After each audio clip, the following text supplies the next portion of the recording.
NBA season, of course, stopped abruptly back on March 11th. So the NBA ready to let its conscience be its guide. Ramona Shelburne, we have heard whispers of this. How significant is it that it's now being acknowledged and talked about out loud? Well, I think that is very significant because the NBA of all the leagues has been the most disciplined in its messaging of not putting out dates, of not putting out expectations and timelines.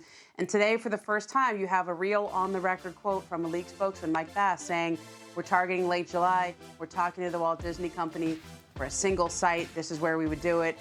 And something on the record and gives you something to dream about, right? It gives you something to say, look, if we can put a plan in place and get all these things to happen, this is where it will be and when it will be. And now you have a timeline. Seems to me that courts, hotel rooms, we got a lot of those. That's the easy part. What are the other hurdles the NBA still needs to get past here before we play ball? Yeah, there's a lot of hurdles, right? So there's, players really haven't even gotten back to shooting and playing amongst themselves now. It's mostly a 20-page rule book of how to shoot in an empty gym with one coach wearing a mask and gloves, right? So there's a long way from that to actual NBA basketball. And a lot of that is being talked about right now with the players union and the league is how do we deal with testing, right? That's probably number one. How quickly is that going to happen? Then we have to deal with the timeline. From what I understand, we expect to hear something from the league by the end of this month, early June, to say, okay, it's time for players to come back to camp. Then we say, when do they have to be back in camp? Another couple of weeks out is when you start camp. And the biggest concern a lot of players I've heard from and agents that I've heard from is essentially, how long is that camp going to be? Because these guys have been off for several months, and no matter how much you get on the elliptical or the treadmill or you're shooting around in your backyard outside, it's not the same as training.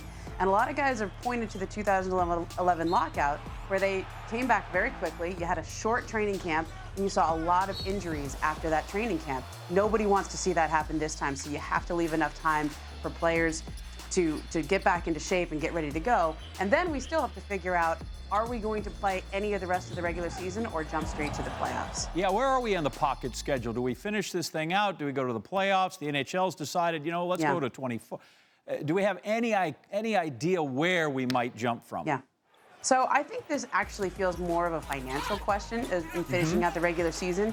Most folks I've talked to say, let's just go straight to the playoffs. If you need to have a few scrimmages, that's fine. But if you play out the rest of the regular season games, that's 30 teams now going into this bubble. So each person who's there is double the risk, essentially, from 16 teams to 30 teams. Most people feel like it's smarter to go just straight to the playoffs. However, there are some real financial issues with doing that. Most local television contracts require you to play 70 games. A lot of teams are about 6 to 7 games away from that. So that fits that timeline of having everyone play 5 to 7 games, make sure they get to their 70 games to fulfill their local TV contracts.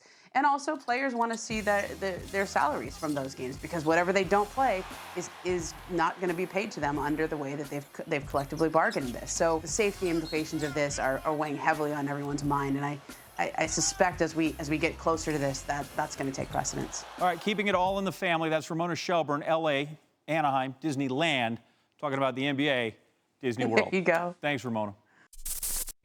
Thanks for watching ESPN on YouTube. For live streaming sports and premium content, subscribe to ESPN+.